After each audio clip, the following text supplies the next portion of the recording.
Picture this. You're in the middle of a job search. You found the role that you want. It's a step up from what you're doing now. It will fast track you towards your goals and you're ready for the challenge. Simply put, you feel confident that you are the best candidate for the job. Why? Well, it's easy. You have all the professional skills the job requires, from the training to the industry knowledge and the technical skills. Simply put, you tick all the boxes. But breaking news, so does your competition. Now this is not good news. The problem is that the proverbial playing field has now changed thanks largely to 2020 and that thing called COVID. Looking back, it was without a doubt a challenging year for everyone. And it even caused companies to do things differently.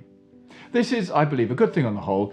I think flexible working is now the norm. Yes. But it does have consequences. It has changed what organisations and ergo recruiters really care about when looking for new employees.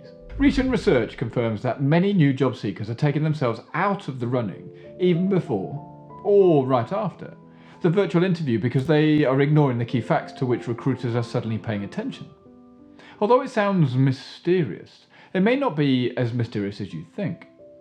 What helps individuals stand out from the crowds are soft skills. Soft skills are those personal skills, the things that you do that make you a great employee outside of the technical skills that are needed for the job. They may come more naturally to you, or perhaps you've added some classes to your list to augment these abilities. As we become increasingly aware, the new normal includes a lot more remote work, and that means key soft skills are more important now more than ever before.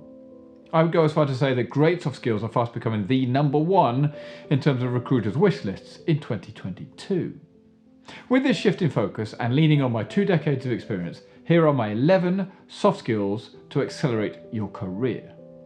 Number 1, negotiation. As a very good friend of mine said to me recently, life is a series of negotiations. And that's the life lesson he's passing on to his children. I can see why. Negotiations are going to be a part of every facet of life, so it would make sense to get really good at it. But how do you do this?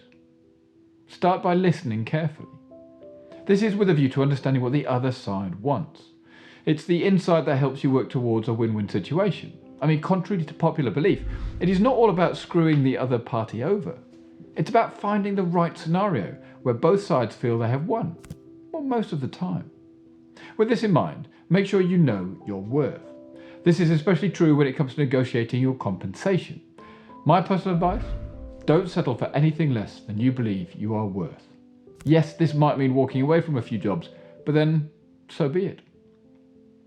That said, when you have all the details which both sides are working towards, propose solutions that benefit them, and this will stand you in great stead. If you strike some really big deals, you'll probably start flying in your career too. Now here's a book recommendation for you, Never Split the Difference by Chris Voss. As an ex-FBI negotiator, he knows a few things or two, so it will definitely be one to take notes on. Now number 2 is about relationship building. Now it may sound obvious, but with life becoming more focused on screens and the metaverse, being able to build relationships has become even more crucial to career success. I mean, this is quite simple really. It starts by helping others, unconditionally. Don't think, what's in it for me? Do what is right. You can do this by looking out for common interests at work. I mean, it may not always be obvious, but you will find opportunities to build a relationship. Whether it's running towards a problem or taking on some burden for a colleague or simply holding the door open for somebody else. Creating opportunities to build relationships will fast track your career advancement. But please remember this. Always add value before asking for something in return. Give and ye shall receive. This is just as applicable now as it was when it was written in the Bible. Now number 3 is all about persuasion. This is not about being underhanded or devious, but identifying what people care about. It's closely tied with the next one, but the art of persuasion is all about creating stories that resonate with the other person. You can do this by communicating the stories with brevity and emotion. Be genuine. Invest in these stories. People remember details in stories 60% more of the time when they are presented rather than just with facts and figures. So storytelling is not just for bedtime. It's about building a following, creating a buy-in, and helping get others on the same page as you.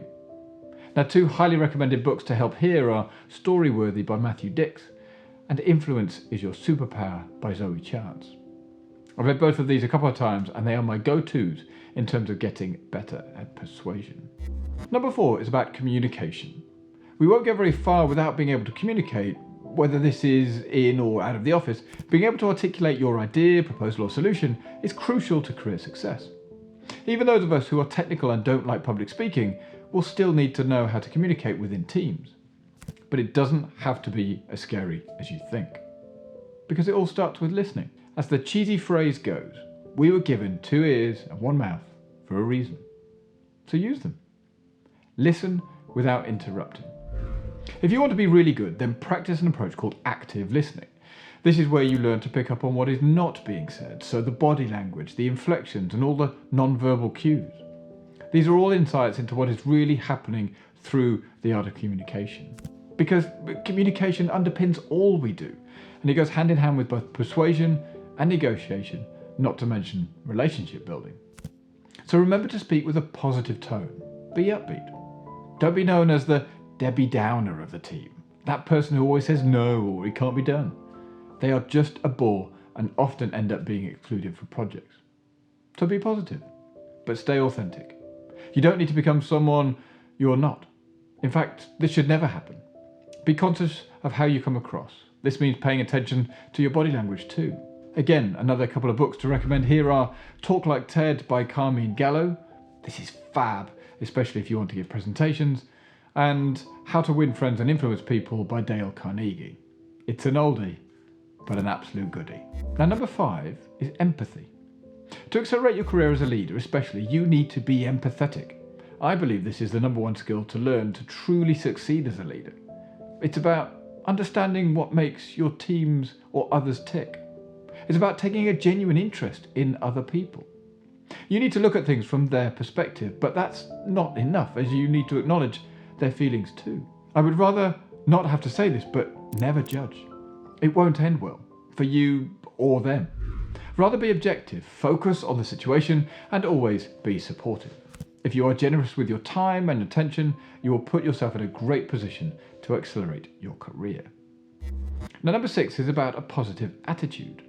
As I've just mentioned, being positive is a crucial soft skill to have if you are serious about accelerating your career. It is easy to say, but hard to do.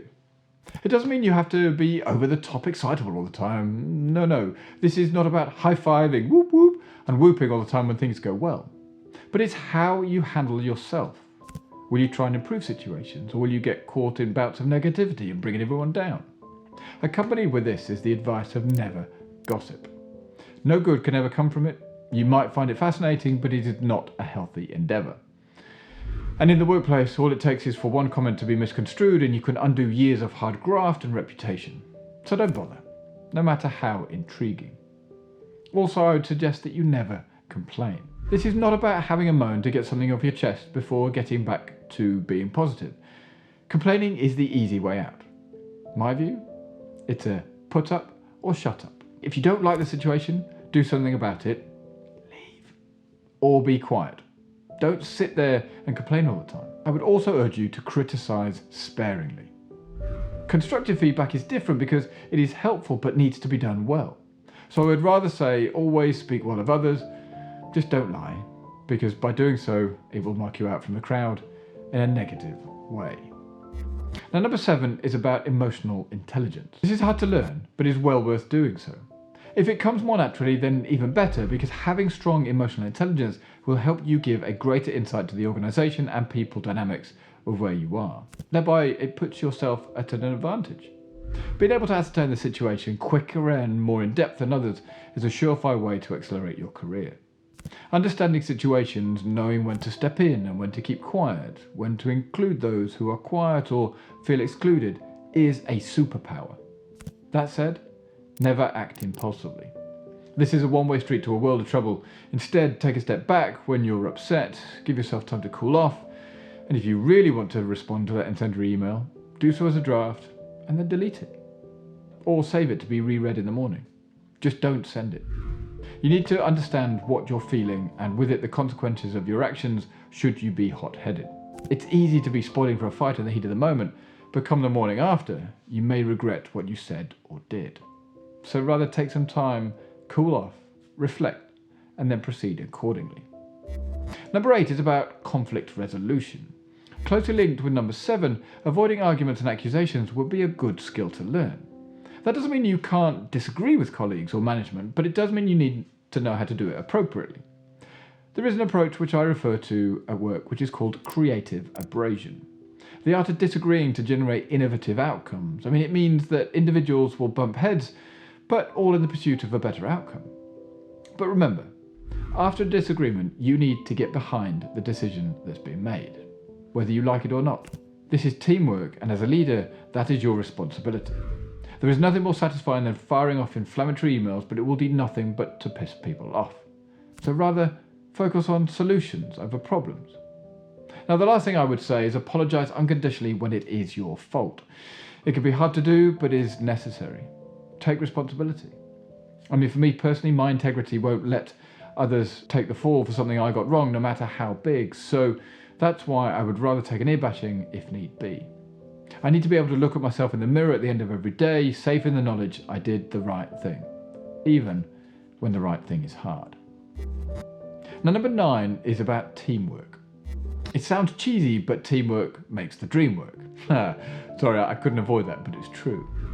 I tell my teams at work that we will either all succeed or we will all fail. So we're all in this together. As I've mentioned, integrity is hugely important to me, so I will do what is best for the teams and the firm. This means avoiding claiming all the credit, because as a leader, the caliber of person can be determined by how they deal with credit. Do they take it all themselves or pass it on to those who did the work and acknowledge that they are just part of a team? Leaders must celebrate other people's wins. This brings cohesion and a greater sense of togetherness. To really accelerate your career, praise teammates publicly and praise them generously. When the time is right, of course.